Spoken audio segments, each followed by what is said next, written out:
I like how we're on the show floor. Very exciting. It says everything's good?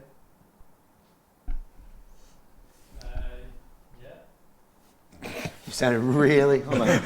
Isn't that white light supposed to be red? Right. Let it keep going. I'm pretty sure that white light should be red. I'm just going to double check. On the big one. Get an hour in. It's like, no, we didn't. Keep it recording. On the big recording. Camera, the one that's higher. It'll be fine. Up there? Yeah. Vale, están diciendo que el 9 de noviembre se reunieron para hacer un ship talk, pero lo querían hacer en directo, pero debido a los calendarios no pudo ser posible. All right, so Tom, we're not going to do a formal intro of this. We're going to do kind of a cold open kind of thing. So we just start with cutting, and then I'll do the intro after we're done with like the first talking point. So, how do we defeat Superman? How do we kill Superman? Yeah. Must kill Superman. I can't. Like the cradle. I can't always. Isn't it that? You do that. You're like talking like that, and then. Show me the 4 shots real quick. Yeah. Okay. I feel like we should just have that. All right. I just want to make sure the Chiron was on all 3. That's a really good All point. right, Can we swap? I like to be able to see my face. Let's not start on the wide, at least for this. All right, so what does make a good spaceship? Just in general, what makes a good spaceship? ¿Qué es lo que hace que una nave sea buena, en general? Interior layout of the ship. Straight up, it is. It's the interior layout. Hang on though. Does that just discount single-seat ships? Are they just not good spaceships? Well, they're fighters. They're terrible. They've got a great layout. There's less to think about. Fighters are still spaceships, though. They're not important. It's the big things. I think the question should be like, of. the question should be what's the best spaceship for what you want to do? That's the better question. Well, we'll get to that question. Gee, just got started here. Okay. Está diciendo de que lo mejor es las naves interiores y dice, creo que la pregunta debería de ser, dice Nicholson, creo que la pregunta debe ser, ¿qué es la mejor nave para lo que tú quieres hacer? Y dice, ya iremos en eso más adelante. Spaghetti It's got to be believable. I think that's the thing that sums up for me is that kind of covers like the layout, the functionality, the visuals, believability. Like when it comes to could exist. Yeah, could exist. Things feel like they're in the right place. Yeah. Because The Starfare, basically. You're just describing the Starfare. Perfectly.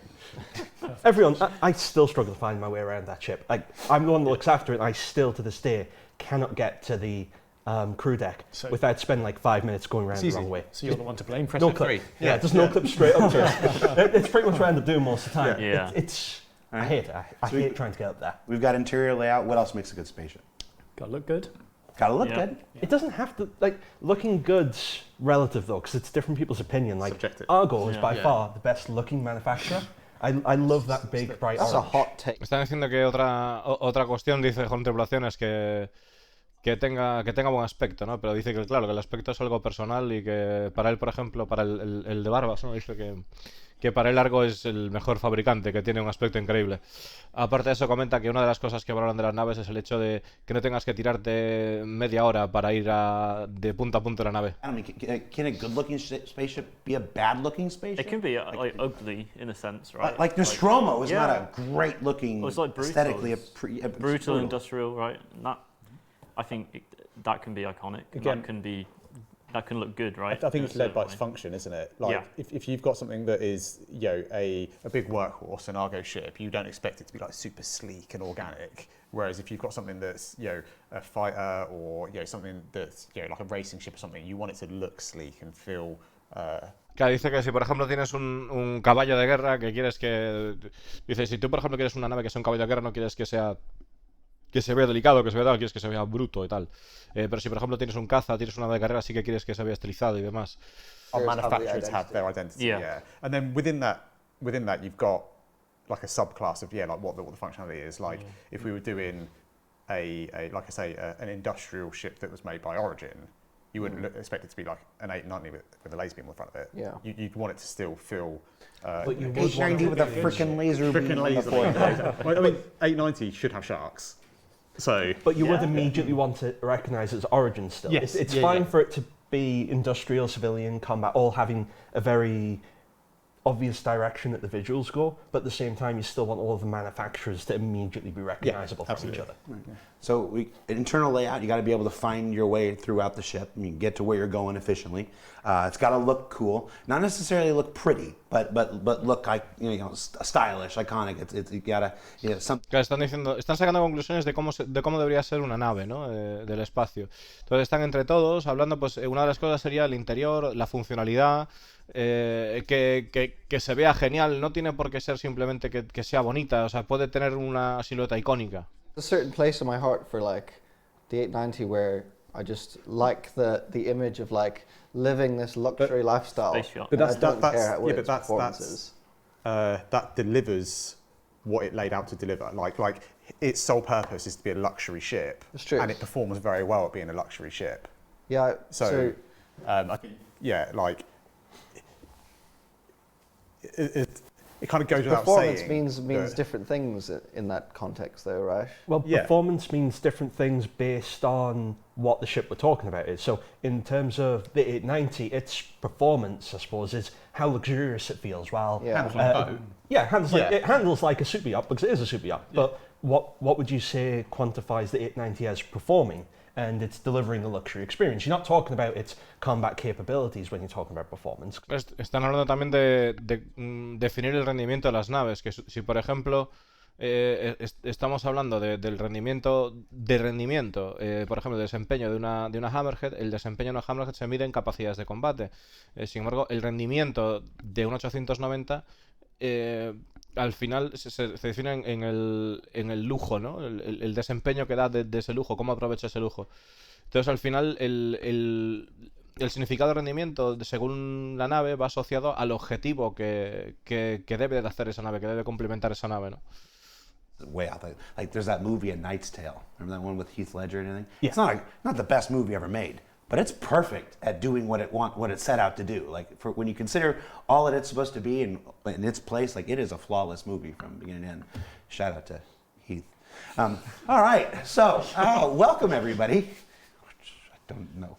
I'm really good at this. Welcome everybody to Star Citizen Live, the IAE 2952 Super Talk Spectacular. I didn't name it before we decided to film. I'm your host, Jared Huckabee, and if you've never seen a Star Citizen Live before, it's where we take about an hour, sometimes a little more, sometimes a little less, out at the end of our week, and we discuss some aspect of Star Citizen's continuing development. On the show this week, to celebrate this year's Intergalactic Aerospace Expo 2952, we have got 6 esteemed members from our vehicle teams. We've got Vehicle Director, Mr. John Crew. Hello. We've got Dave Coulson. I don't even know what your title is these days. Bueno, el de la izquierda es Vehicle Director John Crew. David Coulson, en realidad, es la persona encargada de diseñar el modelo de vuelo actual, que es una pasada como está. From the content team, Mark, design and Henry. I was doing so good. I got to the Last hurdle, Jared. Last hurdle. Henry, this is your first time appearing on camera for anybody in Star Citizen. What do you do? I'm Henry. I'm a vehicle artist. Yeah. Well, welcome to the show. Henry, que es la primera vez que aparece en un show de este estilo, y es un artista de vehículos. Thank you we literally grabbed you about 5 minutes before we started filming and just pulled him in. He's like, okay, yeah, I'll be on the film. So we are in the IAE, just technically launched today, this is going on in the Microtech Convention Center. It's your chance to explore almost every single ship and vehicle that Star Citizen has to offer. On Inside Star Citizen yesterday, está comentando efectivamente que la IAE se celebra en New Babbage, que tenemos podemos ir explorando a lo largo de los días todos los vehículos que Star Citizen tiene que ofrecer ahora mismo, volables la mayoría, casi todos, ¿no? A spacecraft, some that you know about, like the Polaris and the concept rework for the interior that's going on, and then ships that you're not supposed to know about, but maybe if you went to Reddit, you already do, but we're not going to spoil that here for those who are staying pristine. So on our Inside Star Citizens will be where we'll talk about all the new ships and give all the information and stuff like this. Today, here on the show today. We want to talk more about the process of making ships. Está comentando de que no vamos a hablar de la Polaris y del interior y del rework interno que están haciendo. Shit. Y dice que vamos a hablar estamos aquí para hablar del proceso de la creación de naves. We used to do a show called Ship Shape, where we, educated about the entire pipeline and how ships move through it. We haven't done that in a while, but since those days, we have gained a whole lot of people. So for some of our long-time viewers, some of this might seem repetitive, some of this might seem like stuff you already know, but we got a lot of new folks, and maybe, as all things, the only constant is change. Maybe the pipeline's changed a bit, the process has changed a bit, so we'll see if we can't educate a bit. I see Corey nodding, he's like, yeah, the pipeline's changed. The pipeline's changed quite a bit. So let's start there. Let's start there with the pipeline. So every spaceship that gets made for Star Citizen goes through this thing that we call the ship pipeline. It's got many subsections, but overall... Nos están explicando que cada nave que se hace en Star Citizen va a través de un proceso que se llama the ship pipeline, ¿no? Las tuberías de naves, refiriéndose pues a lo que es pues un esquema de fontanería. And then concept, and then white box, then gray box, then... Some other stuff. Some other stuff. New stuff now. Let's talk about it. Let's go to John Crew. Why am I doing this? John, talk us through the pipeline. What's the at the high level? What does every ship do? You mentioned things changing, and it is changing, and it's the perfect group of people because Mark and Corey have literally the last month or so been working on updates for it. Okay. So completely unprompted, I'll throw it over to you two to see it's your baby that you've been. Top tier. Go on, Corey. Good start so far. I mean, really, the biggest changes are sort of more of a focus on an actual planning phase between sort of pre-production and production. So we've actually sort of defined planning as an individual thing, right? So we have to go away and estimate it. We've been looking at how we estimate how long it takes to do this stuff, like actually getting the team more involved. We're basically grabbing everyone, doing planning poker, which is kind of fun and a weird thing, but it works surprisingly well. We've rolled out a couple of new... What is planning poker? I should have brought the cards. You should have brought the card. It's We could do some Star Citizen planning poker cards. That'd be pretty great. It sounds like some pretty good match right there. Yeah. I did I used to manage a prop team, and I've recently sort of transitioned over the ship, so that's why I'm here with these people now. Should we do some planning poker role play here? Do it live. Yeah. So basically, I mean, it's probably not the most legit. I'm sure there are agile development experts out there who would shake their heads at how I do. You're about to get shouted at, Corey. Yeah. Basically, you have a stack of cards. It's got numbers on it that represent values. I tend to just do it in days because art tasks is pretty easy to break down in days. But if you're doing more nebulous things, you can use a point system. It's kind of weird. I don't really like that. I like dates as a measurement. I mean, do you guys use story points for We stuff? use points, yeah. The only difference really is, as you said, art is pretty straightforward and easy to estimate how long something might take. But engineering tasks tend to have all of this R&D and experimentation work, and it's very hard to guess. So we tend to quantify things in terms of the complexity rather than the time. Yeah. It's like a consensus on how crazy what you're asking someone to do is, right? And it's not necessarily saying this is 6 months of crazy. It's saying this is 30 crazy, right? 30 points of crazy. Yeah, exactly. Compared to other crazy things we've done, yeah, exactly. This one feels about the same sort of complexity as the other So you one. could probably derive, an estimate from that, but it's a bit different. Carry on though. Anyway, so that's a bit of a tangent. But basically, so you have these cards, they've got values on them. Everyone has their cards face down, and you say, okay, so we're going to look at how long do you guys think it will take to do the white box pass for the exterior of the ship, for example, right?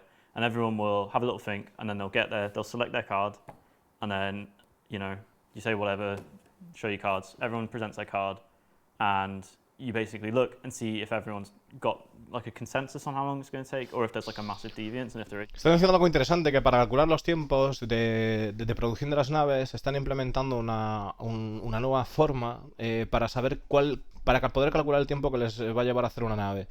En el caso del arte están comentando que es mucho más fácil porque es mucho más fácil calcular el tiempo que te va a hacer dibujar o conceptualizar hacer el concepto de una nave, pero en lo que es la parte de ingeniería, es decir, de meter la nave dentro del juego, hacer el white box, gray box, todo este tema, ¿no? Si la nave tiene alguna mecánica y tal, están implementando un sistema que le llaman como de póker, más o menos, o sea, refiriéndose a cartas, a barajas. Es decir, lo que ellos hacen es, a la hora de seleccionar una tarea, las personas que están involucradas en la tarea les preguntan ¿cuánto tiempo crees que te va a llevar esta tarea? ¿No? Para todo el grupo, para todo el conjunto de personas que están en esa tarea. Entonces, a cada uno le dan unas cartas, ¿no? Que esas cartas pues corresponden a días, y entonces ellos seleccionan la carta que ellos creen que del tiempo que les va a llevar, y entonces luego a la hora de reunirse se juntan y presentan todas las cartas que han seleccionado, que han elegido, para ver si coinciden o pueden llegar a un consenso entre todos para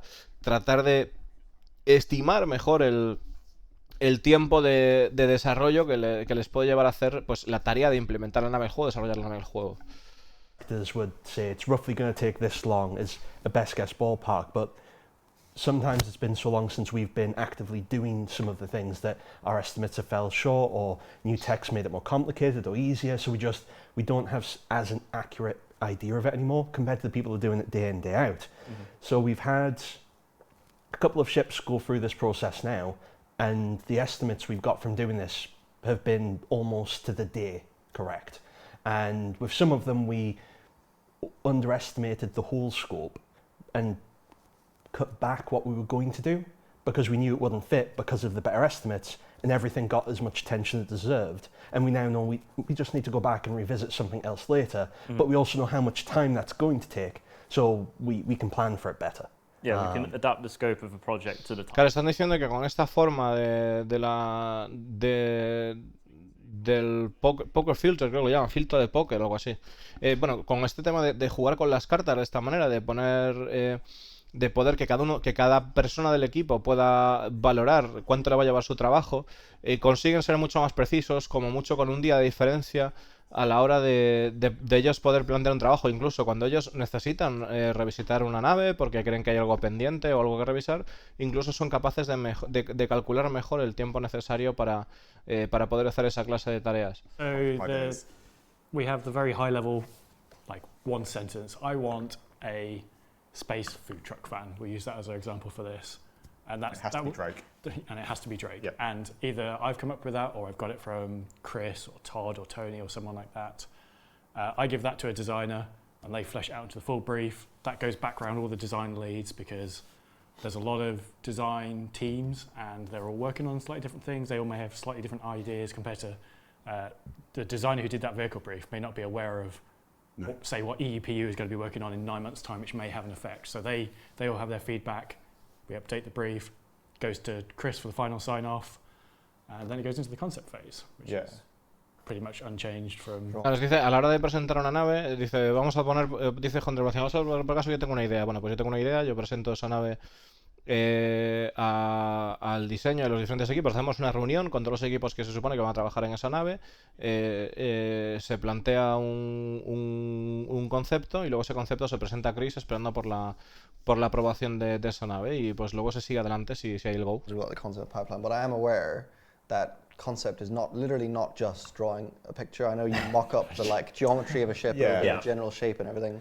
So you have a reasonably clear idea of what it's going to look like. It's much easier to make changes and to invest time when you're in concept than it is when you get into production, because in concept you've got one artist working on it, and it's fairly easy to kind of like course correct. Whereas by the time you're into production, you've got an art team invested in it, plus all the downstream teams and design and everything. It's a much slower, much more expensive. Yeah.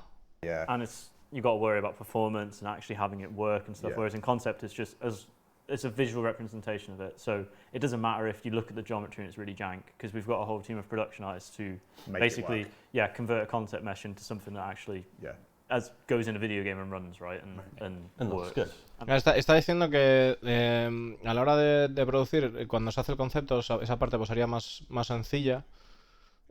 Pero luego y luego dice que bueno, pues al trabajar los diferentes equipos, a medida que la nave va avanzando, pues tiene más curvas porque es más gente involucrada, pero sí que tiene, o sea, el sistema que tienen, si por ejemplo tenemos una nave en concepto que la idea está, pero que pilla que es un pedazo de mierda, pues que tienen a la hora de pasar por los diferentes equipos, consiguen darle el resultado necesario, ¿no? Para que esa nave realmente pinte bien. Make sure it flies, make sure thrust is in the right position, make sure, just make sure. The ever popular, when I open this door, does it actually stay within the ship? Yeah, does it go outside the doors? Oh, yeah. Well, we actually have that test just to drag the ship around to make sure everything stays attached. Yeah. Yeah. And then, once at the end of each kind of phase, we have like a review process where we sit down with everyone and get everyone in a room, make sure we're all happy with it. But yeah, white boxes basically make it work. We don't. I'm gonna hate It's myself. base We don't really functionality. care what it looks like at that point. It's about making sure that we know what we're doing and it's all going to work. And then integrate. Claro, dice, está comentando, el proceso de white box, por ejemplo, sería que no nos importa realmente el aspecto que tenga. Lo que nos importa es que sepamos lo que estamos haciendo, lo que tenemos entre manos y que eso funcione. It's writing everything in white box. Yeah. Now, at some point, even in here, I know it's not art complete, but the designers. Es decir, ellos lo que hacen es diseñan en la nave y diseñan, yo qué sé, una nave puede ser así, puede ser así, chavales, y que le metan aquí el diseño de la cúter puede ser así, que le metan aquí el espacio de carga y tal, y que ni siquiera tenga la forma, que sea un cuadrado, pero es para poder cuadrar las cosas basándose en las métricas y demás. O sea, por eso dice que no importa cómo se vea en ese momento, sino lo que se busca es la funcionalidad, que los espacios estén bien, y luego a partir de ahí es cuando empiezan a tallar de verdad, ¿no? We have to be involved from the beginning because certain things have massive impact. So like with the flight, it's something you have to consider from day one, like from the concept phase, because thruster positioning and location makes a huge... I knew he was going to bring it up. Well, you shouldn't have mentioned it. It's fresh on my mind. It makes a huge impact, the actual locations on ships. So saying that we need a thruster closer towards the wing could change the way that the concept work's going to work for the entire ship. So it's something that has to be considered the whole way around. Like there are multiple teams that give feedback during the actual concept phase to make sure it's going to work. Because if we put the concept art puts all the thrusters down the center spine of the ship, it's never going to work. It just won't. Está diciendo de que a la hora de realizar el concepto de la nave, reciben feedback de los equipos de otros equipos que están involucrados en la producción de naves. Por ejemplo, si deciden poner todos los impulsores en la espina central de la nave, eso no va a funcionar. Es decir, pues la colocación de los impulsores, dónde van los motores, eso también influye a la hora de lo que es el comportamiento de la nave. I feel like just make another ship. No, it's not that bad. All right, so white box, gray box, what comes after that? LOD 0. So it used to be Game dev final term. art would be the next phase that we've moved on to, but we found that the amount of things that got put into final art from an art perspective was so vast that having it all as one phase meant a lot of things bled over into each other, and it had a knock-on for other downstream teams like the audio team, the VFX team. Tech art as well. And tech art, because theoretically they could get involved in doing their work earlier, but they didn't know when certain criteria had been met. So we drew a new line down final art and split it into LOD 0 and final, so that basically the end of LOD 0 is when the other teams can then start getting involved and doing more of their work. And it just means they don't have to get involved immediately, but it gives them a longer very window. polite way of basically. Están diciendo de que lo que sería white box, grey box, después de grey box han metido una nueva parte, un nuevo tramo que sería load 0, que sería level of detail, nivel de detalle 0, ¿no? Que es en plan que la nave pues tenga más cosas para que luego el resto de los equipos que tienen que estar involucrados como audio o efectos, lo que sea, pues antes de que llegue el final art, la fase de arte final, ya tengan un algo más entero desde lo que trabajar. Que han tenido que añadir eso, se han dado cuenta de que eso es útil pues para que los demás equipos a la hora de trabajar puedan adaptarse mejor a lo que es trabajar en la nave y darle la vida que le dan al resto de los equipos, ¿no? So your 3D model for the ship, duplicate it and then smush it down, like optimize it more. You do that a few times and basically going to really Less complexity, right? Yeah, as the further away you get from it in space, it will transition to the next LOD, right? So it's basically a way of optimizing a mesh as it gets further away from the camera. Yeah. LOD 0 is the highest quality one. So Yeah. if you've got your face up against this Exactly. table, you see everything. You step 2 meters back, And- these ridges in the table won't be modelled anymore. They'll be flat. Yeah. And also, if, for example, we do LODs on something and then we get feedback about it, it kind of makes those LODs redundant, right? So you really want like Ben, be like, Ben, we're not doing any changes to it after we've done Lod 0, right? Yeah. Like that's it. That's your last chance to say change this, because we're going to move on to basically all these like destructive processes that mean you can't really go back from that point. It's definitely an intervention. I was going to say, it looks like bear in mind, right? Corey joins the team, and within about 2 weeks, he's like, right, we need to talk about the pipeline. And I'm like, okay. And he's like, yeah, we need to change this. And yeah, it's much better. It's much better for team health, much better for scheduling and everything else. So we're trying stuff. This is all stuff we're noodling with. It's not like this is the way. Like I'm not coming in like and just being like, oi, you know. So these are suggestions of things to try. The situation you could get into, you mean right? dictatorship. The situation you could get into is that you make like 4 different versions of the ship geometry, and then myself or Mark come along and be like, that thruster's in the wrong place. Yeah. Yep. And you now need to redo that area of geometry for 4 different versions. Yeah, you need to redo it. Yeah, like some things, are easy. Like, because again, as you go down through the Lod chain, you're making the ship less and less detailed.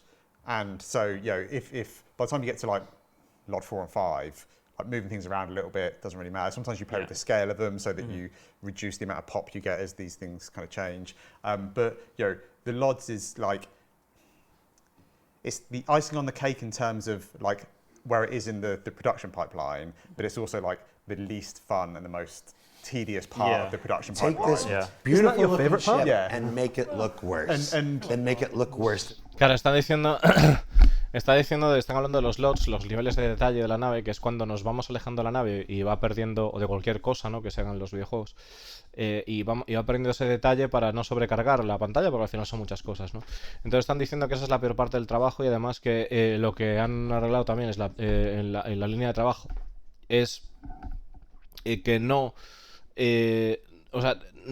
avanzar en los LODs hasta que el LOD 0 esté completamente perfecto y los impulsores y todo esté donde tiene que estar. Estaba comentando la David Colson que a veces pues ellos le mandan una nave y dicen este impulsor no está en un sitio bueno, tiene que estar en otro lado, porque ellos tienen como un esquema de vectores de fuerza que van modificando las propiedades de las naves y cómo se van comportando luego, ¿no? Tienen que ir ajustando para ver cómo se comporta la nave a la hora de volar. Y entonces, si hay algún problema en eso, pues tendrían que cambiar, porque a medida que van haciendo lo que son los niveles de detalle, lo que van haciendo es versiones de la nave que se vean peor, ¿no? Que dice que además es el peor trabajo porque es eso, cómo hacer que se vea cada vez más mierda la nave a medida que nos vamos alejando, ¿no?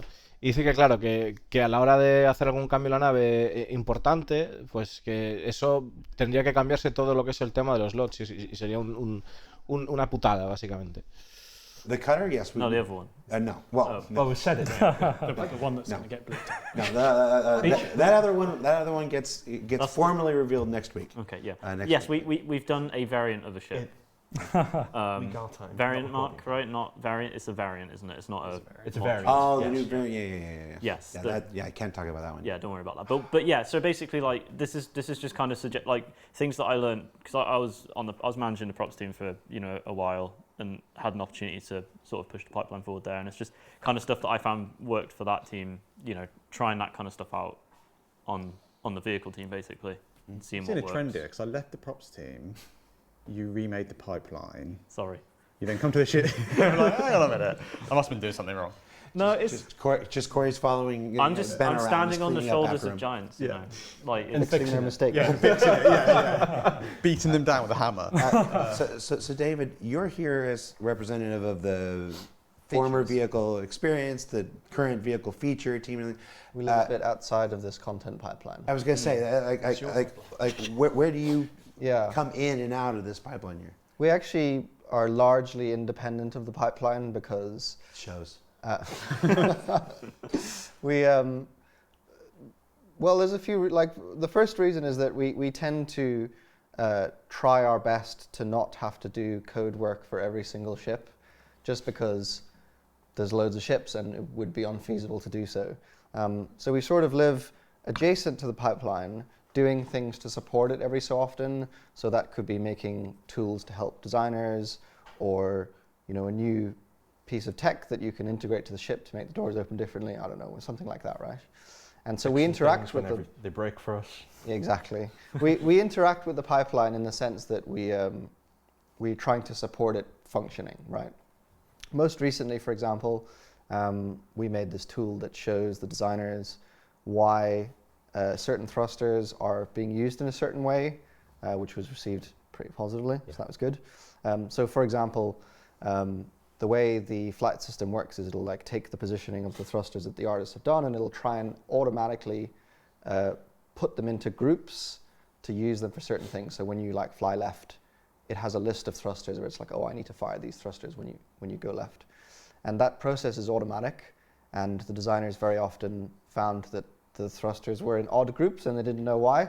So now there's a tool that shows them these thrusters are in this group and these are the reasons, and it's usually because, oh, you've rotated this thing in the model incorrectly or something like that. So it thinks it's in the wrong direction. Correct, yeah. Está hablando de David Colson, que bueno, que el grupo de Vehicle Feature Team y Vehicle Experience Teams, que viene a la presentación, no siguen lo que es la línea de trabajo de los demás, sino que apoyan, o sea, del grupo que está aquí en general, que se dedica a hacer naves, sino que apoyan lo que es el proceso, tienen una función un poco más independiente y hacen herramientas para facilitar la vida de la gente que está haciendo naves también, o introducir cosas nuevas a las naves. Por ejemplo, recientemente nos está hablando de una herramienta que han desarrollado para, a la hora de montar la nave, que se vean cómo funcionan los impulsores, de qué manera se comportan los impulsores. Pues los impulsores, a la hora de nosotros hacer una maniobra, se agrupan en impulsores que al ir en determinada dirección, sentido, pues se activan esos impulsores. Entonces, cuando hay un impulsor que no se activa o tal, al hacer ciertas maniobras, pues en ese programa que tienen se mostraría el por qué no se está activando y que suele ser, pues evidentemente porque está mal posicionado o no está apuntando a la dirección correcta que debería a partir del casco de la nave. Legendarily renowned for being really good. Aparte de eso, nos está hablando que el chaval este de aquí, bueno, el chaval que está hablando sobre la pile, este de aquí, ¿vale? Este de aquí creo que se llama, no me acuerdo el nombre exactamente. Bueno, este de aquí pues es la persona que estuvo encargada de hacer la línea de trabajo, la forma de trabajo, la pipeline del Props Team, que hizo cambios interesantes y parece que ahora pues también está haciendo esos cambios, está aportando esas ideas a lo que es el tema de las naves y por lo que comentan los compañeros de equipo que están contentos con los cambios que se han realizado para agilizar los procesos. To these spaceships, how obsessed or concerned are we with making sure everything is as accurate scientifically or physically as possible, and how much do we just like rule of cool some stuff and be like, no, I just like the way that looks, so you're just hand waving them and make it work? It depends on the ship, really. Like, depends who you ask as well. Ben's a very rule of cool person, and you keep having to reel him in. I just want Jeffrey's tubes. That's all I want is Jeffrey's tubes. So I'm not allowed them. Not real. Why aren't we allowed Jeffrey's tubes? Sorry, I'm not getting into this conversation again. Not on live recording. We'll speak for an hour about Jeffrey's tubes now. We could. If you look at the... Wait, we could have Jeffrey's tubes, or we could talk... No. No Jeffrey's tubes. If you look at the Hornet, that's a really good example of thruster layout for what a real spaceship would be, in that it's got a big thruster at the back, it's got two retros that are in line with it, and then the maneuvering thrusters are all equally spaced around it. So it's basically just very functional. It's a cube with a spaceship dressing on it. So that's like real spaceship.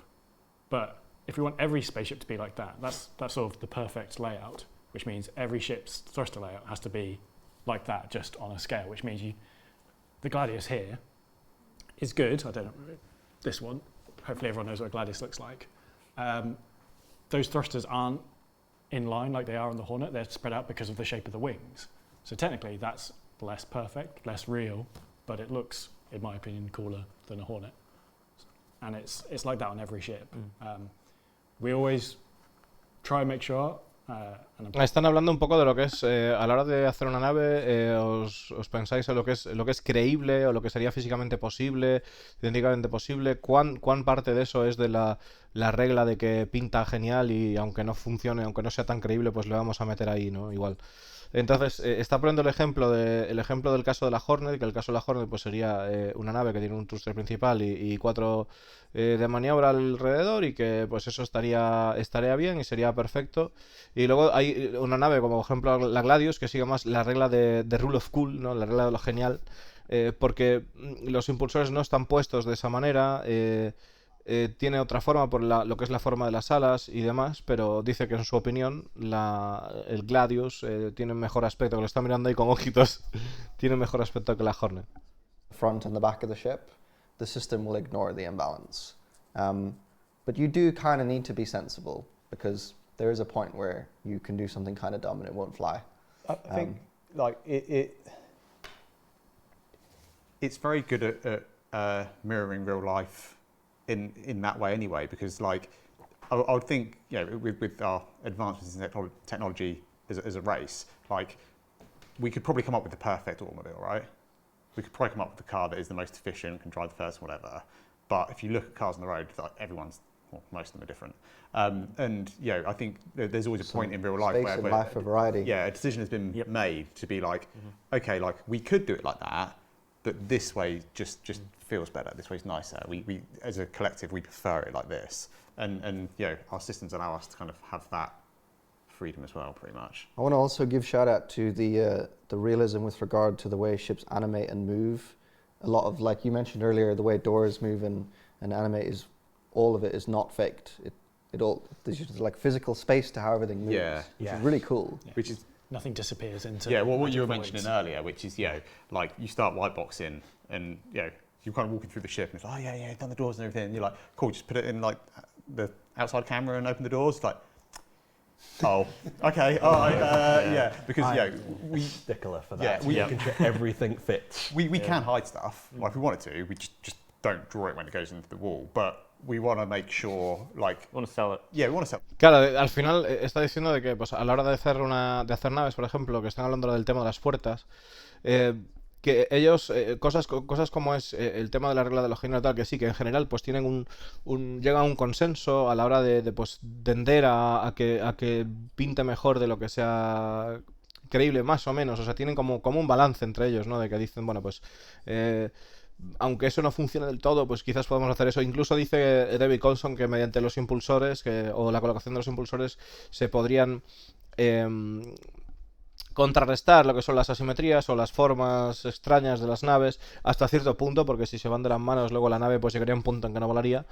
Pero dicen que en general que tratan de vender las naves la sensación de que todo es creíble, pues hablando de las puertas, ¿no? Y diciendo de pues que las puertas realmente sí que tienen unos mecanismos, pues algunos complejos y demás, que vemos en el juego, pero que realmente te creas que tienen un hueco, que caben en algún sitio en la parte de la nave, no que simplemente hacen magia y desaparecen, que quieren vendernos realmente esa experiencia de que eso está ahí, ¿no? That's an outside door, and it sells the realism of the ship more, which is so important that it feels like it could be a thing.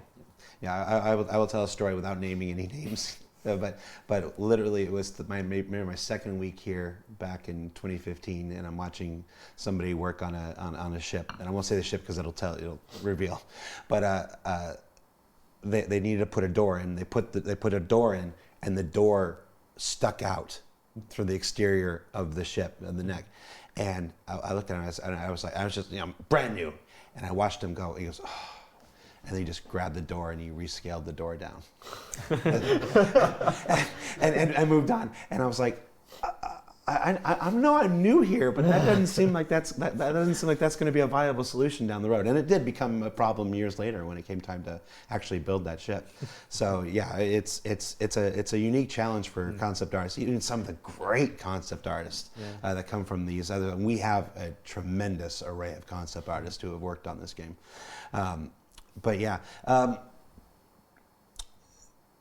is that the biggest challenge of making spaceships for Star Citizen? If you had to say, what is the hardest part of making ships for Star Citizen? I'm imagining you've each probably got different stories, so I'm curious to hear what your different answers would be. What is the pain in the butt, the thing that the part of the process? X-forms. That's a technicality though, isn't it? Yeah.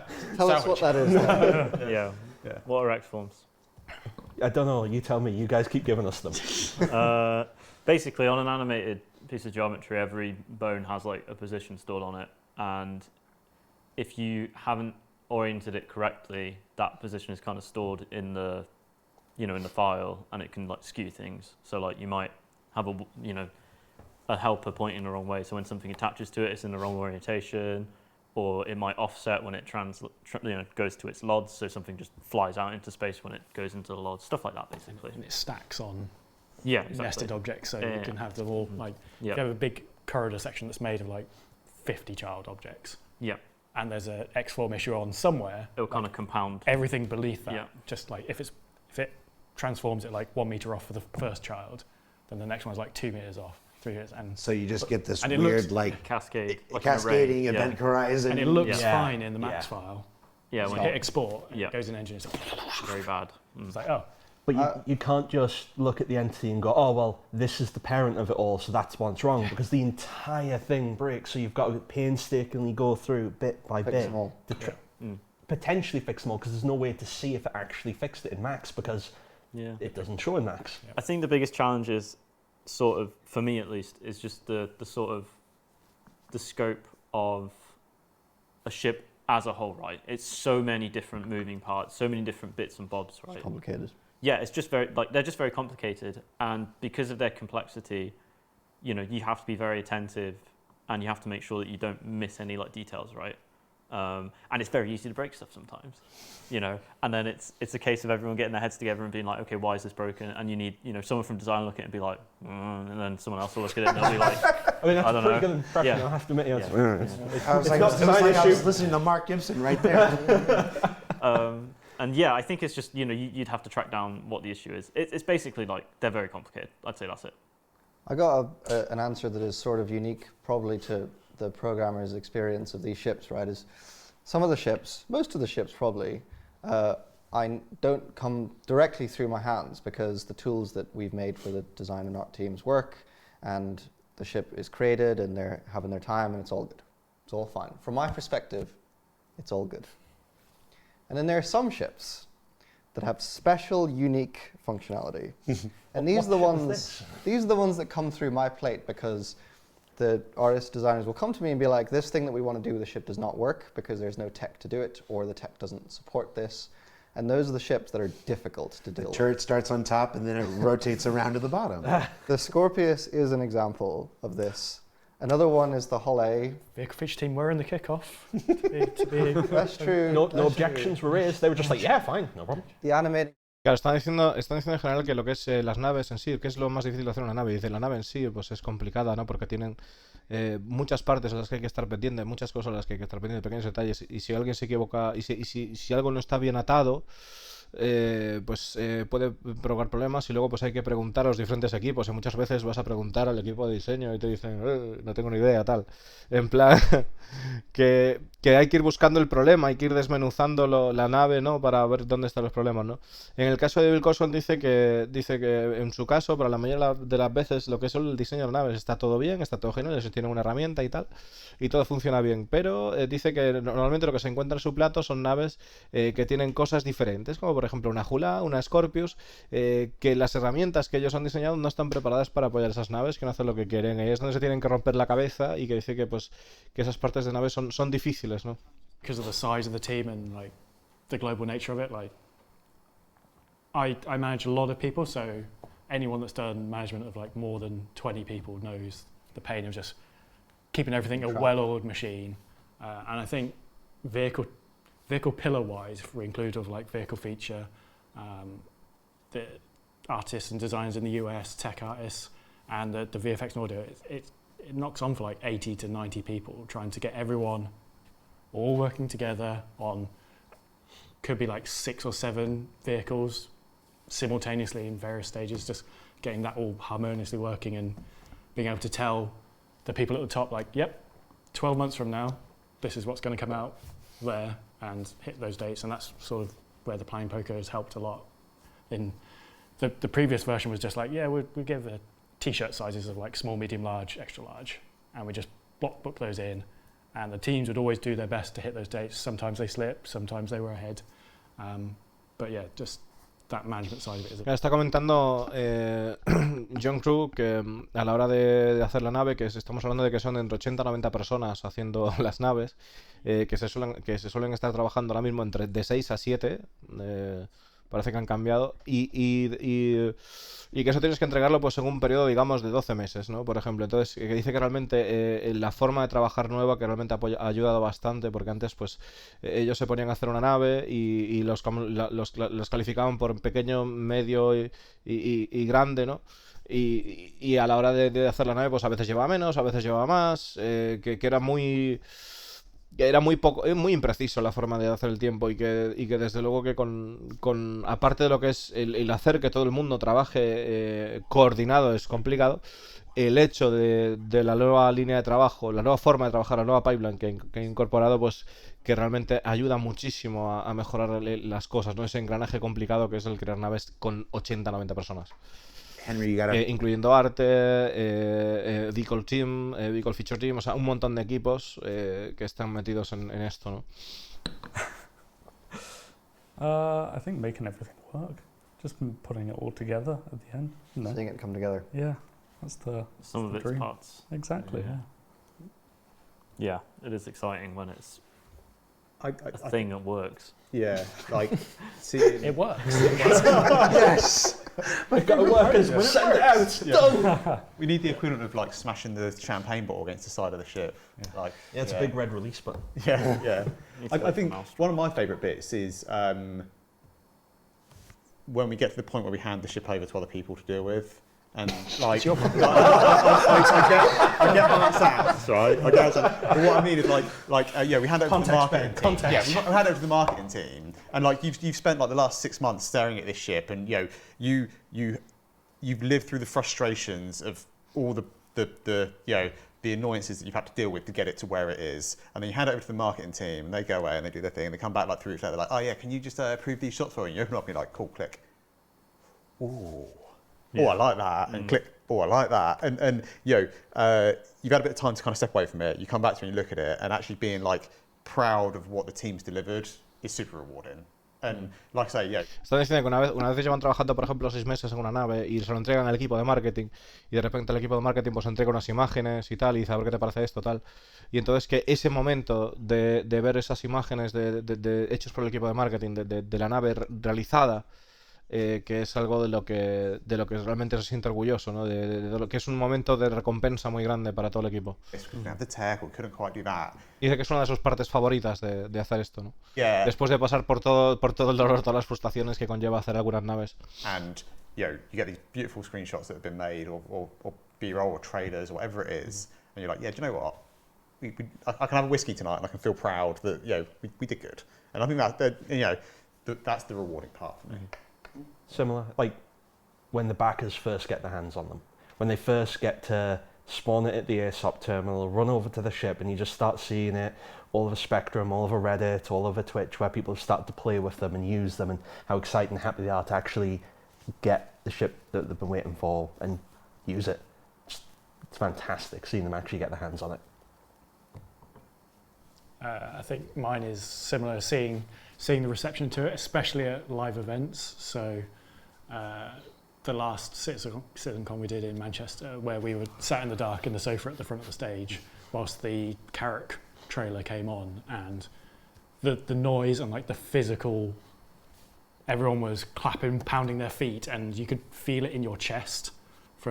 Que está diciendo Juan Tripulación, ¿no? John Crew, que una de las cosas que más recuerda es el tema de cuando estaba en Manchester, la última CitizenCon, y cuando presentaron el tráiler de la Carrack y ver a todo el mundo aplaudir y el ruido que hacía la gente, ¿no? por la nave que le llegó realmente al pecho, ¿no?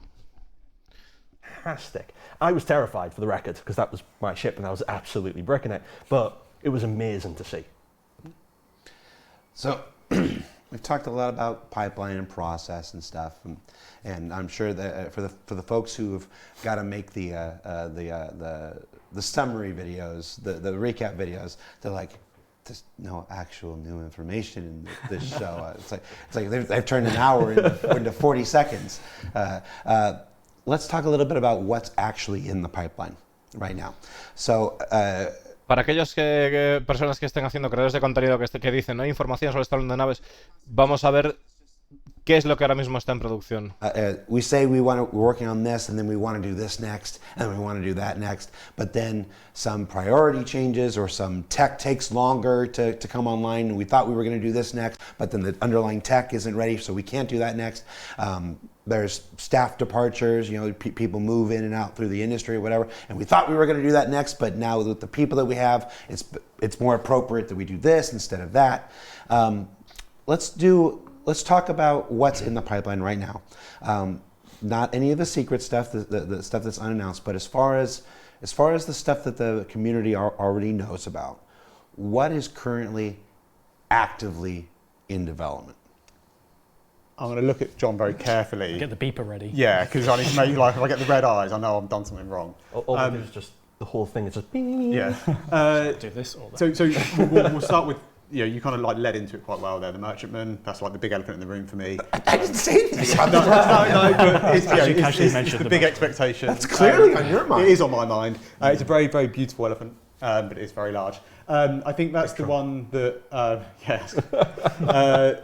that's the one for me that is got the most unknowns around it.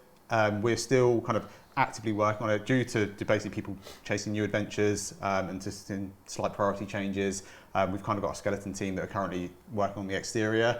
The exterior is progressing along well. It's kind of, it's gone through most of its modelling. We're starting to do kind of material breakups and that sort of stuff and really, defining. Están trabajando la Merchantman porque sabía que ibas a preguntar esto, Jared, y dice, Jared, no, yo no tengo nada que ver, eso estaba en tu cabeza. Están trabajando en el exterior, tienen un equipo trabajando en el exterior de forma activa y está funcionando bastante bien. So it's still in progress at the moment. When it's going to actually come out is completely unknown at the moment. We're at a sort of crossroads with it, where we've done a lot of the interior is white box, the exterior is further along, and we're at a point where we continue down the path and we absorb that amount of time that this ship of that size is going to take, or we, production phrase, put a pin in it and move on to something else, which is going to be a better use of our time. So I can hear all the merchantman owners screaming now. But there is a big capital ship. Maybe there are smaller ships that would come sooner that add better value to the game.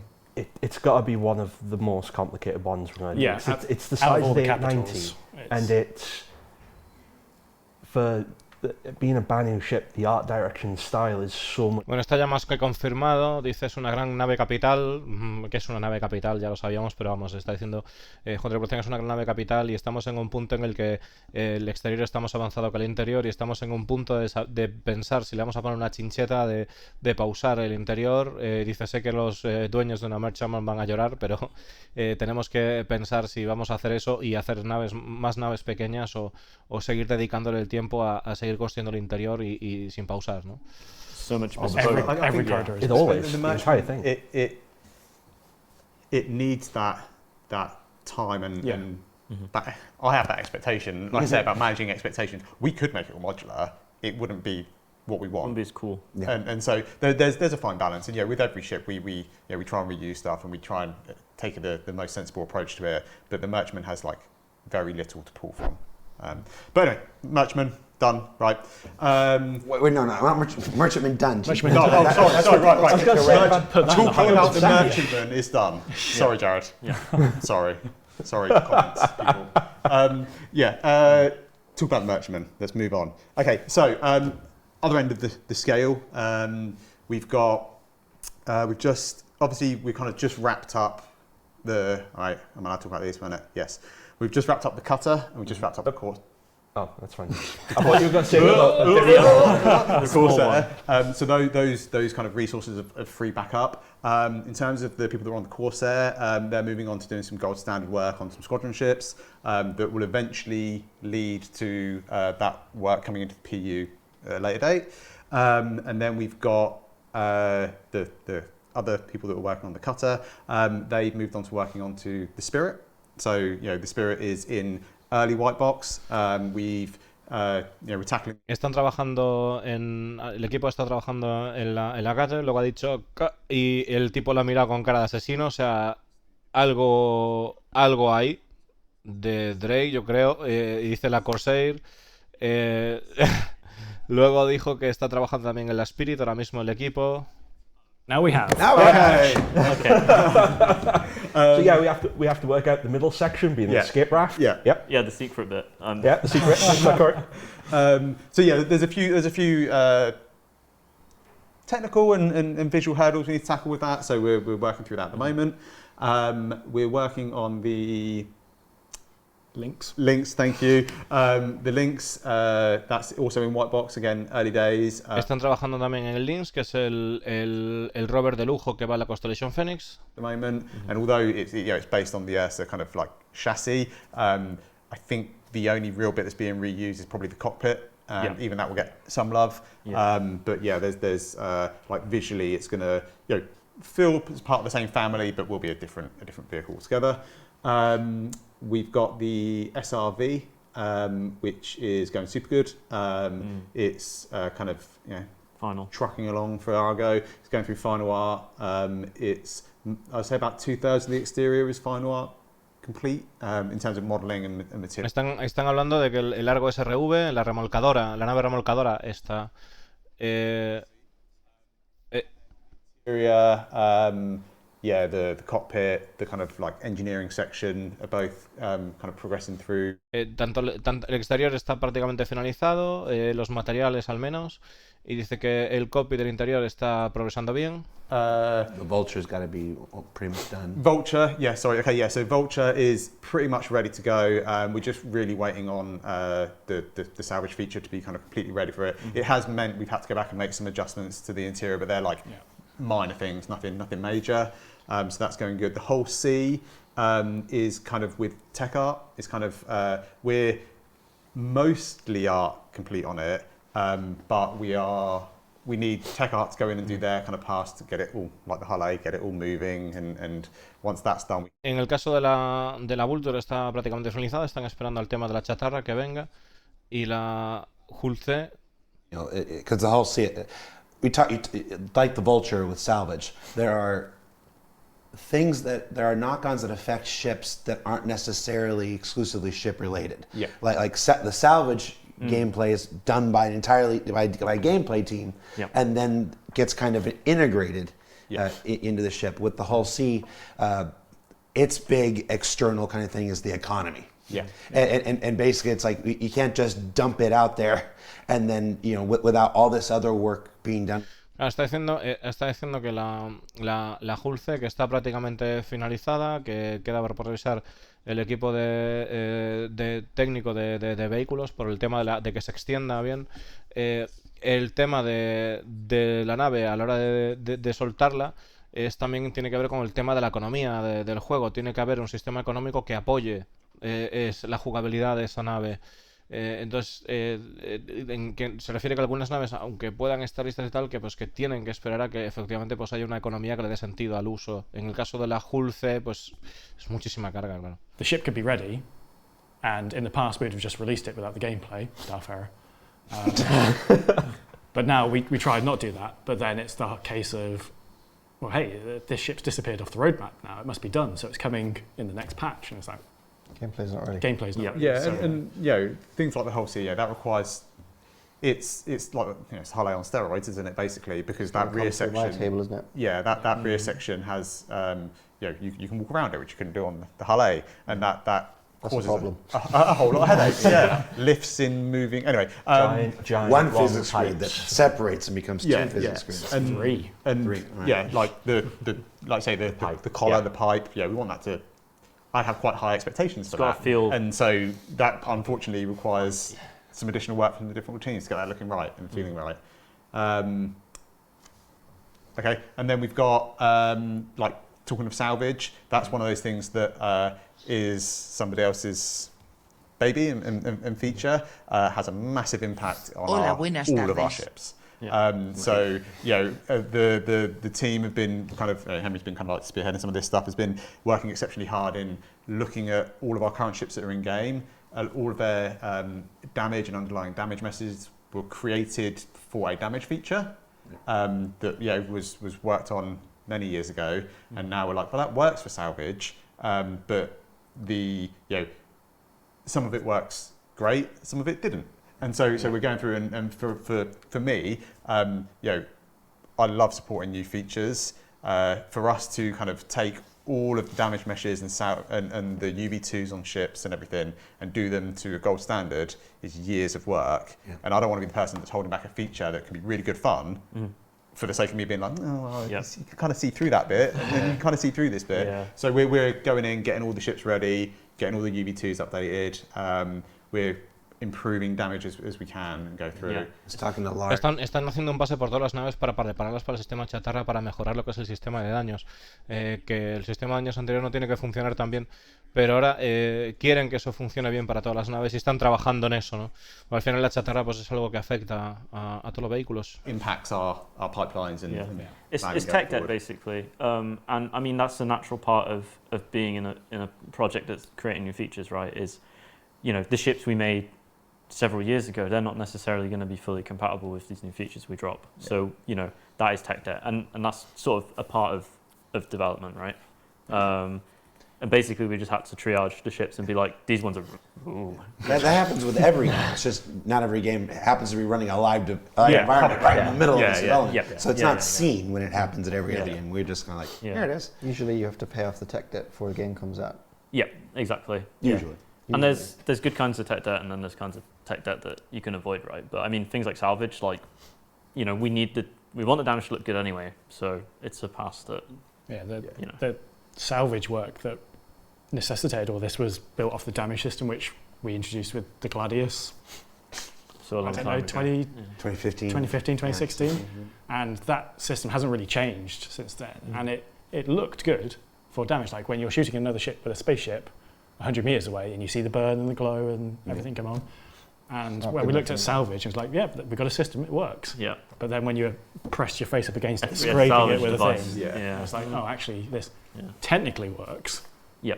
But it's not. Están hablando del sistema de daños que tenían para lo que es la Gladius, aprovechando pues, el tema de la chatarra, que el sistema de daños es necesario y cuando tú vas con una multitool a acercarte a la nave a tratar de hacer ese tema, pues que no se ve como debería, o sea, que funciona, pero no transmite la sensación que debería. O sea, que el sistema que tienen para daños, para mostrar los daños en las naves es algo que tienen que trabajar, que están haciendo ahora mismo.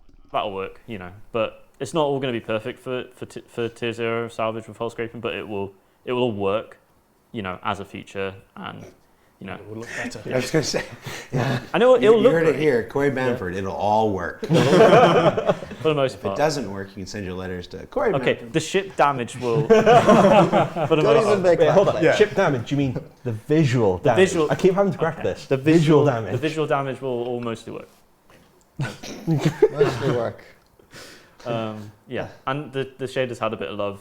And we've created some new textures for it as well. So there's a little bit of visual polish that will benefit damage as well. Less tinfoil. Less tinfoily damage is now kind of it. Yeah. On the plates.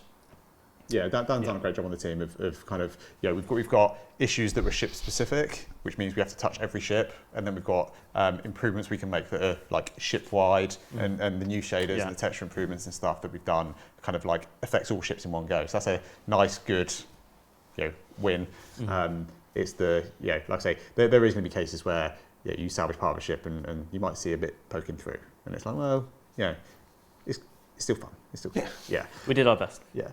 And then I guess we've done some work on resource management, and that's kind of like, we're in like process. Están hablando de que ahora mismo, pues a la hora de chatarrear, cuando sea la mecánica tercera, 318, que puede haber naves o partes de naves que veamos que no cuadra bien porque no está bien terminado. También están hablando de que al ser un desarrollo como es este juego, pues hay naves antiguas que tienen que adaptarse, que no cumplen los estándares para poder adaptarse a las nuevas mecánicas, hay que hacerles revisiones. Y también dice que están hablando en la parte de administración de recursos de las naves. I think that's all the ones we can talk about. Okay.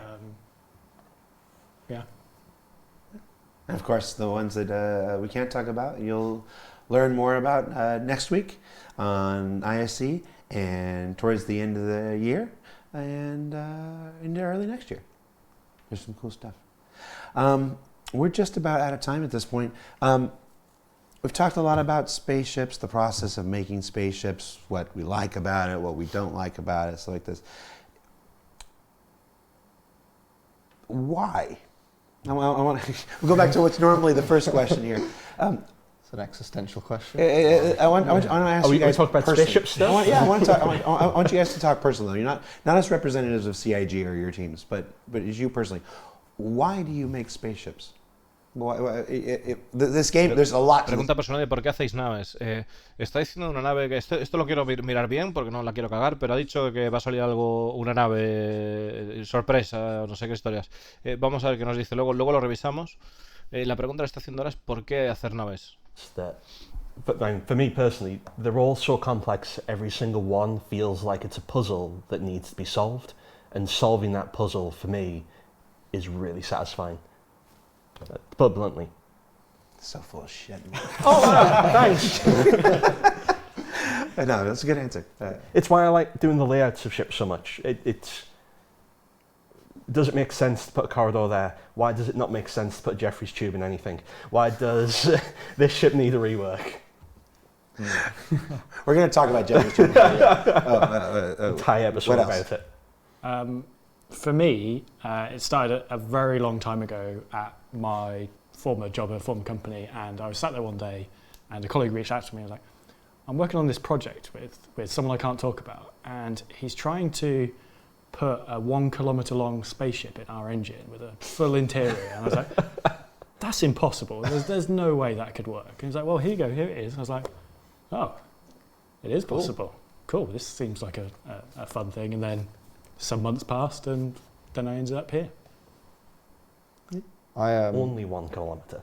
Only 1 kilometre. At that time. As an old backer of the game, long before I worked here, for me it goes back to just the sense of adventure of going to space. Like that's a very fundamental driving feeling behind being interested in spaceships. And then the second level, which makes Star Citizen particularly interesting to me, is that I'm also a physics nerd, and the realism and physicality of the game. Están hablando, con tripulación de que una vez vio el proyecto de cómo hacer una nave de 1 kilómetro, el otro dijo que go, y el otro, el de Barbas, dijo que le gustaba enfrentar el reto de hacer un puzzle, que le molaban las naves por hacer un puzzle, o sea, fabricar eso. Y David Colson está hablando de que, aparte de ser un backer desde hace tiempo del juego, a la hora de meterse al juego, que ya no solo es el hecho de el ir a las estrellas, no le llama a eso, sino que es un nerd de la física, ¿no? Que le gusta mucho la física y demás, y el realismo que presenta este juego, y son dos cosas que le trajeron mucho del proyecto. And I've always really admired visually the spaceships in the game and how they work functionally. I find it just amazing. So for me, it was, a chance to sort of renew my passion in a way. You know what I mean? Like when you've been doing the same thing for quite a long time, you're like, don't get me wrong, I love props, and that team was so fun to work with.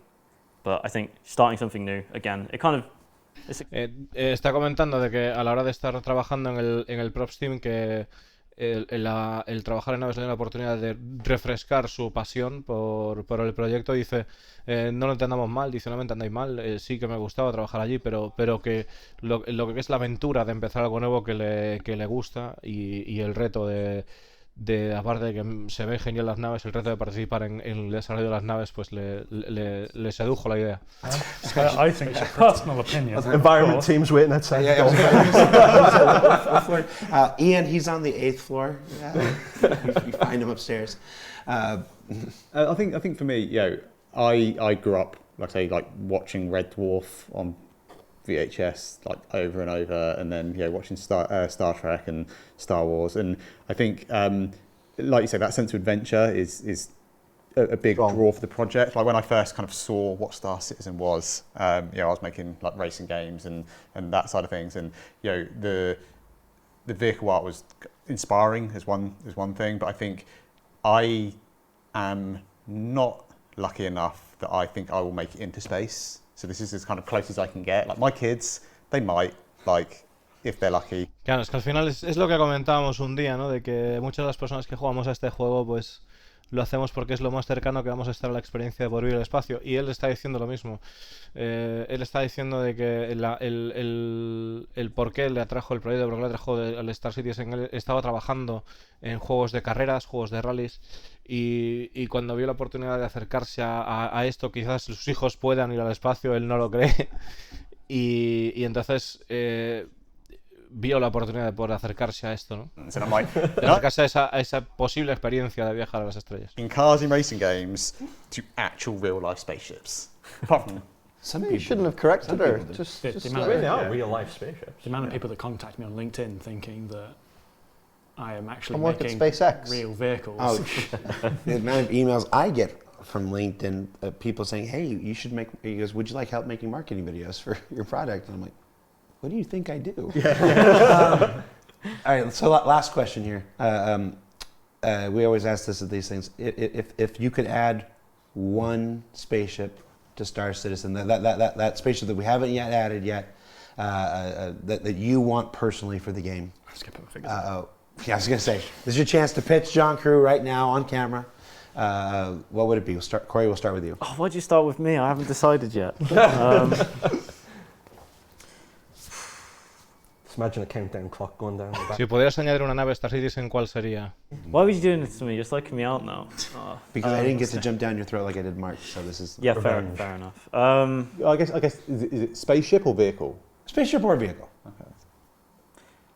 I quite like non-combat ships, so I think just like I really like the idea of the colonizing ships, like the naming. Pioneer. Yes, Pioneer.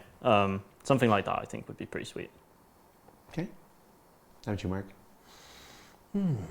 Dice que le gustan las naves que puedan colonizar, tipo Pioneer, algo como eso. John, the idea of us making a giant ground vehicle base. That's what I want to see in games, so I'm going to keep asking John. Is this a movable base?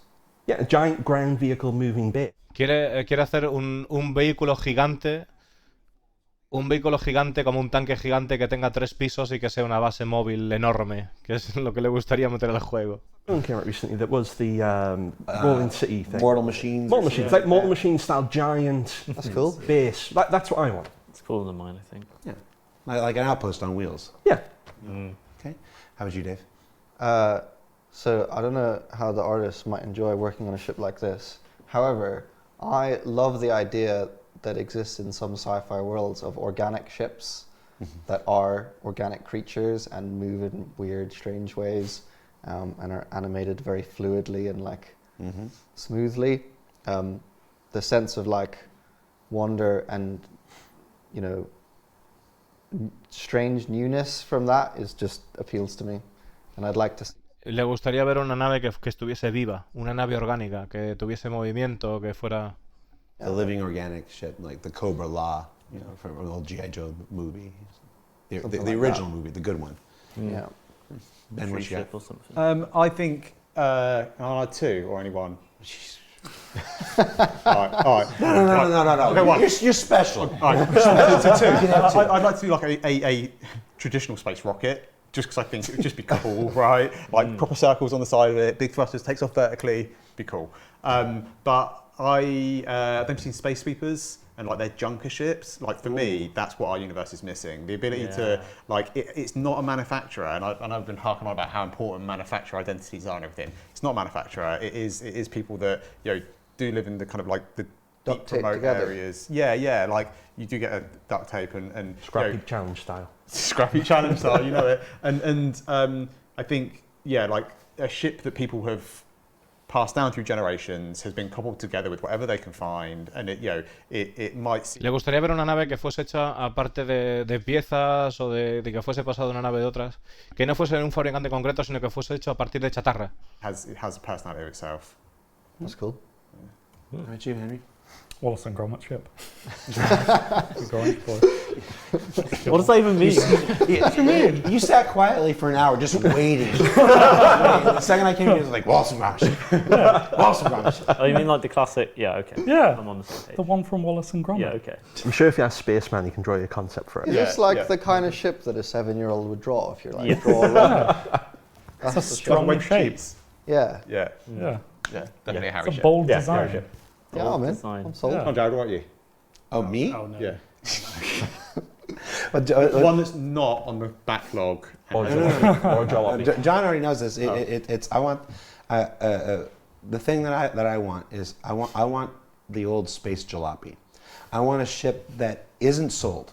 You can't buy it in a store. You can't pledge for it. Nothing. It's the old Hulk that you have to find and that you have to repair. Yeah.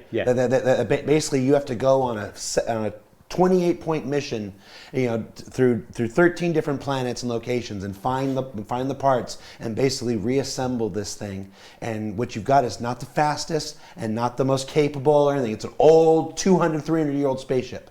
But when you're done, like, it's a status symbol. It's a thing. It's like I put in the work, I put in the time, and it's a collector's. Qué grande. Dice Discolando que le gustaría que existiera una nave que tuvieras que visitar 30 planetas, que tuvieras que visitar 1000 lugares, hacer una misión en el punto 28 para poder acceder a ella, ir recogiendo las diferentes partes de la nave, y que no fuese una nave espectacular, que simplemente fuese una nave que representara lo que es, que fuese un símbolo de haber, un logro de haber hecho todo ese trabajo y de haber juntado las piezas, que fuera un símbolo de estatus, de haber llegado al punto de ser capaz de poder encontrar todas las piezas y montar esa nave, ¿no? Some variations, like it's like you got the blue door and you got the and stuff like that. Like that's what I would like a quest line ship, something that you have to pursue and develop. Dice que sea una nave que no se pueda comprar, que solo puedes conseguir de esta manera, ¿no? A base de conseguirla en el juego por piezas. John, this is fair. He just gives us a brief and we have to do it. For me, it's sort of like Ben's. Like I want to do either the original Zeus or like an Hesperia recreation, which, if people don't know, it's the first RSI ship that could do a quantum jump, had a quantum drive. I think they were notoriously unreliable, so there's a lot of them just scattered around the universe. Sounds like we could combine the ideas.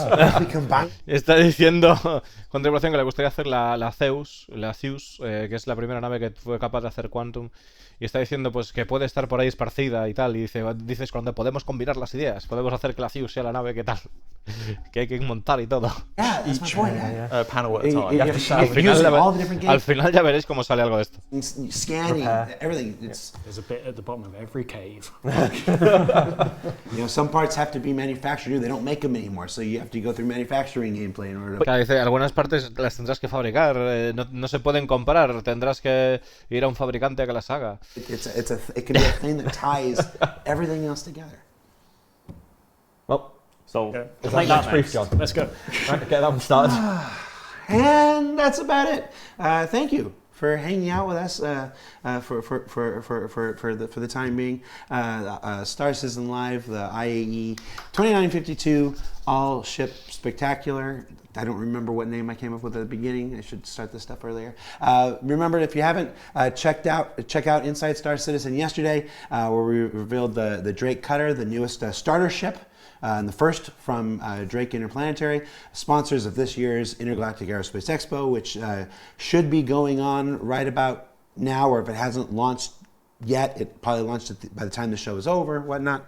I don't have anybody to talk to right now to find out. And then remember, IAE goes on all this week and into next week. We'll be back with Inside Star Citizen next week, talking about some new ships that are coming to the Persistent Universe through this year's IAE, so you want to check that out for Star Citizen Live. That was John, and that was Dave, and that was Corey, and that was Ben, and that was Mark, and that was Henry. And if you know me at all, that was an amazing thing that I got through all 6 of those at once without an ounce of hesitation. Take care, everybody. See you next week. Buena ahí, chavales, buena ahí. Vamos a revisar esto rápido, a ver. So what the Jeffrey's tubes? What's going on with Jeffrey's tubes? Right, so that's an ongoing debate. The problem is they take a huge amount of space up. On They don't. There is plenty of space in our ships to fit Jeffrey's tubes. Increase the exterior by 50%. Depending on the ships. Depending on the ships, there is plenty of space. Rewind a second. The Starlifter, what are they you actually fit. talking about? Jeffrey's tubes. Engineering tubes, engineering tunnels. There's all the little things. You've got to go and fix your relays. I thought this was some reference to Jeff, the designer. No, this isn't a coffin thing. Oh my gosh, Dave. You've seen Star Trek, right? When they're crawling around in a little tunnels, Yeah, and then whenever the turbo blades, lets and you go take the down, blades they out cause of the different relays, issues, and Right, this makes sparks a lot come more out. sense. yeah, it's like the underbelly of the ship. I see. The Star Runner, we implemented them. It wasn't the best use. Yeah, There was nothing down there to do. Yeah, no, I know that. And they take up like can be. 50% of They the ship can be. space. And we can fit them in bigger ships. You're going to put all the components in these tubes. So But then you can't that's get the the thing. components We out the offered, tubes. But it depends on the offered, size of the component. The relays we could put down the tubes. You could totally but then do you'd that. have to crawl into the secret Jeffries That's why they're tubes there. to fix the relay. Yeah, that's why they're there. They're there so you have to go somewhere. They're like, oh no, I got to go But it into the literally deep moves underbelly away of the from the ship. idea of a good layout. People don't like them How do you know? because they constantly complain about them. That's because the Star Runner ones weren't great. Qué gracias, por favor. Exactly. But we can do better. Estaban hablando, ahora sigo que están hablando. Or for that same amount of thing, they can have a bedroom that's twice the size, has twice as many things in them. Or we could add an entire facility. Claro, que se quedaron discutiendo hasta las 1000. O sea, se quedaron discutiendo hasta las 1000 de la movida.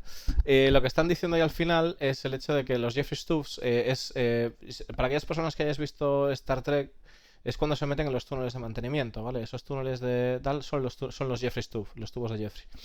Entonces, bueno, David Colson pensó que hacían referencia a un desarrollador que no sabía lo que era. El tema. Estaban discutiendo sobre meterlos en las naves, porque la Mercury tienen uno, que es los pasillos y tal, y dice que no hay nada que hacer, pero podríamos meter los componentes, podríamos hacer cosas, podríamos quizás meterlos en las naves capitales. Yo creo que molarían bastante los Jeffries Tube para poder tener que hacer tareas de mantenimiento, que es donde tenemos la mítica escena muchas veces en Star Trek donde están cambiando los filtros de los replicadores, que tienen ahí como movidas orgánicas y tal, y todo ese rollo, ¿no?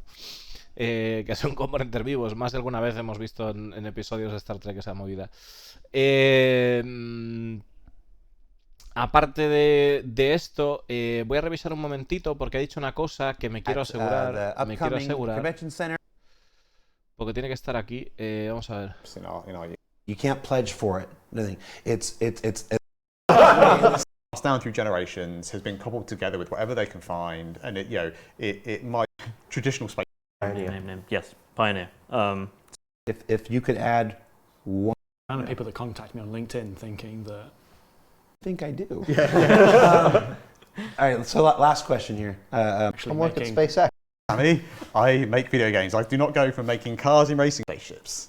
That I am actually working making at SpaceX. real vehicles. Oh, the amount of emails I get from LinkedIn, people saying, "Hey, you should make." A ver si es creo que es un poquito más para atrás. Ahora os lo digo, pero. I'm like, what do you think I do? All right. So last question here. We always ask this at these things. If you could add. With someone I can't talk about, and he's trying to put a 1 kilometer long spaceship in our possible. Cool. This is at my. Es más para atrás. No, that's a good answer.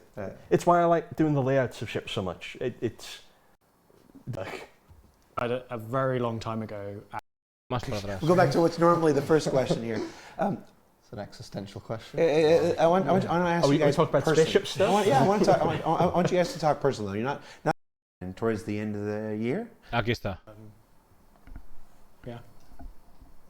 And of course, the ones that we can't talk about, you'll learn more about next week on ISC and towards the end of the year and into early next year.